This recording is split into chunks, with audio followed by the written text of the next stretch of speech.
বিসমিল্লাহির রহমানির রহিম। হযরত আবু উমামা রাদিয়াল্লাহু তাআলা আনহু হইতে বর্ণিত আছে যে নবী করিম সাল্লাল্লাহু আলাইহি ওয়াসাল্লাম ইরশাদ করিয়াছেন, আমার বন্ধুদের মধ্যে আমার নিকট সর্বাপেক্ষা ঈর্ষার পাত্র সে যে হালকা পাতলা হয়, অর্থাৎ দুনিয়ার আসবাবপত্র ও পরিবার পরিজনের বেশি বুঝা না হয়, নামাজ হইতে অধিক অংশ লাভ করিয়াছে, অর্থাৎ নফল বেশি পরিমাণে পড়িয়া থাকে, আপন রবের ইবাদত উত্তম রূপে করে, আল্লাহ তাআলাকে যেমন প্রকাশ্যে মান্য করিয়া থাকে তেমনি গোপনেও মান্য করে, লোকদের মধ্যে অপরিচিত থাকে, তাহার প্রতি অঙ্গুলি দ্বারা ইঙ্গিত করা হয় না, অর্থাৎ লোকেদের মধ্যে প্রসিদ্ধ না হয়, জীবন ধারণ পরিমাণ হয়, যাহার উপর সবর করিয়া জীবন অতিবাহিত করিয়া দে।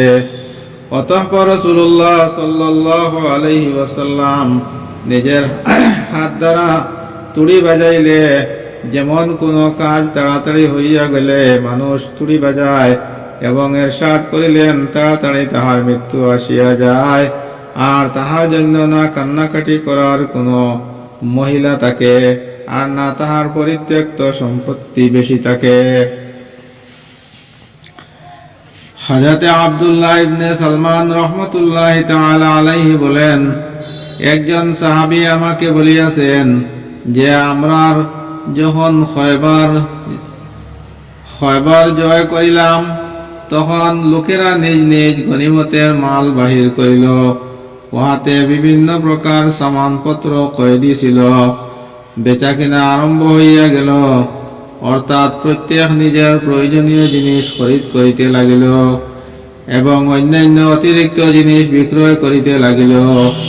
ইতিমধ্যে একজন সাহাবী রাদিয়াল্লাহু তাআলা আনহু নবী করিম সাল্লাল্লাহু আলাইহি ওয়াসাল্লামের খিদমতে হাজির হইয়া আরজ করিলেন, ইয়া রাসূলুল্লাহ, আজকের এই ব্যবসা আমার এত মুনাফা হইয়াছে যে সমস্ত লোকেদের মধ্যে আর কাহারও এত মুনাফা হয় নাই।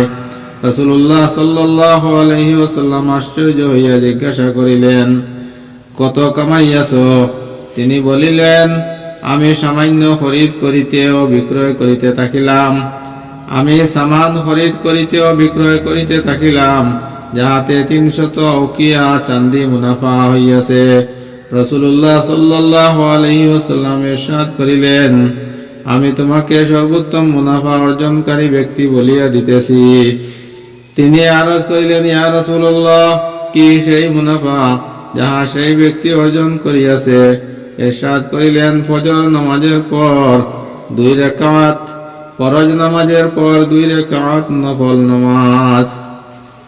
ফায়দা, 1 আউকিয়া 40 দিরহামে হয়, আর 1 দিরহামে প্রায় 3 গ্রাম রূপা হয়। এই হিসাবে প্রায় 3000 তুলা রূপা মুনাফা হইয়াছে।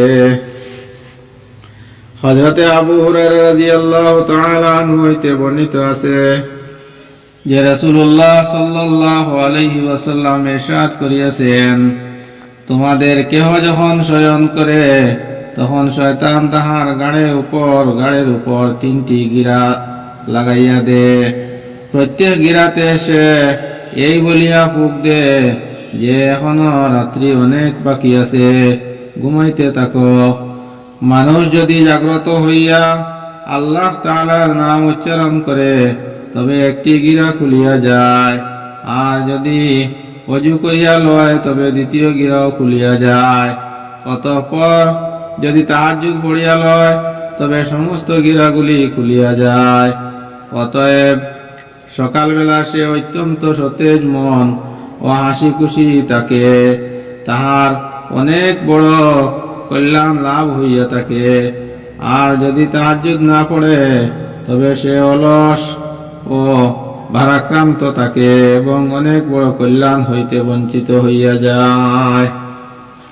হযরত ওয়াকাবা ইবনে আমির রাদিয়াল্লাহু তাআলা আনহু বলেন, আমি রাসূলুল্লাহ সাল্লাল্লাহু আলাইহি ওয়াসাল্লামকে ইরশাদ করিতে শুনিয়াছি যে আমার উম্মতের 2 ব্যক্তির মধ্যে এক ব্যক্তি রাত্রে উঠে এবং অনিচ্ছা সত্ত্বেও নিজেকে ওযুর জন্য প্রস্তুত করে, কারণ তাহার উপর শয়তানের গিরা লাগিয়া থাকে। যখন সে অজুর মধ্যে নিজের উভয় হাত ধৌত করে তখন একটি গিরা খুলিয়া যায়। যখন চেহারা ধৌত করে তখন দ্বিতীয় গিরা খুলিয়া যায়।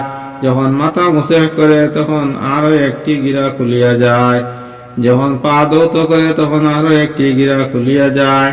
অতঃপর আল্লাহ তাআলা ফেরেশতাদেরকে, যারা মানুষের দৃষ্টির অন্তরালে রহিয়াছেন, বলেন, আমার এই বান্দাকে দেখো, সে কিরূপ কষ্ট সহ্য করিতেছে।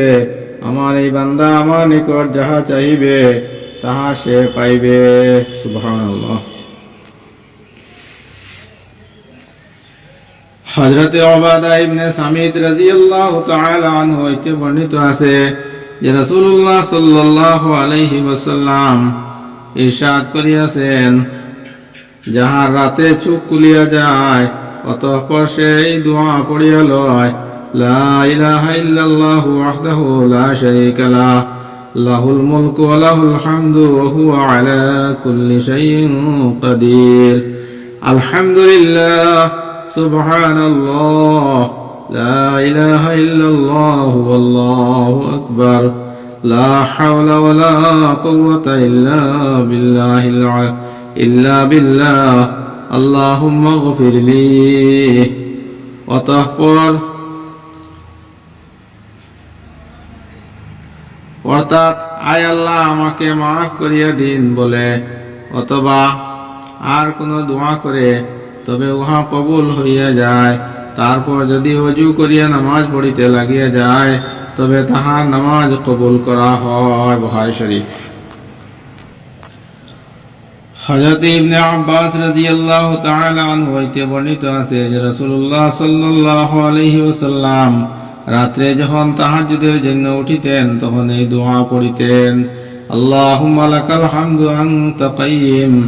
আনতা কাইয়্যিমুস সামাওয়াতি ওয়াল আরদ ওয়া মান ফীহিন্না ওয়া লাকাল হামদু লাকাল মুলকুস সামাওয়াতি ওয়াল আরদ ওয়া মান ফীহিন্না ওয়া লাকাল হামদু আনতা নূরুস সামাওয়াতি ওয়াল আরদ ওয়া লাকাল হামদু আনতা মালিকুস সামাওয়াতি ওয়াল আরদ ওয়া লাকাল হামদু আনতাল হাক্কু ওয়া ওয়া'দুকাল হাক্কু ওয়া লিকাউকা হাক্কুন ওয়া কাওলুকা হাক্কুন ওয়ান নারু হাক্ক ওয়ান নাবিয়্যুনা হাক্ক ওয়া মুহাম্মাদুন সাল্লাল্লাহু আলাইহি ওয়াসাল্লাম হাক্ক কাওলুকা হাক্কুন আল্লাহুম্মা লাকা আসলামতু ওয়া বিকা আমানতু ওয়া আলাইকা তাওয়াক্কালতু ওয়া ইলাইকা আনাবতু ওয়া বিকা খাসামতু ওয়া ইলাইকা হাকামতু ফাগফির লি মা কদ্দামতু ওয়া মা আখারতু ওয়া মা আসরারতু ওয়া মা আ'লানতু আনতাল মুকদ্দিম ওয়া আনতাল মুআখির লা ইলাহা ইল্লা আনতা ওয়া লা ইলাহা গায়রুক।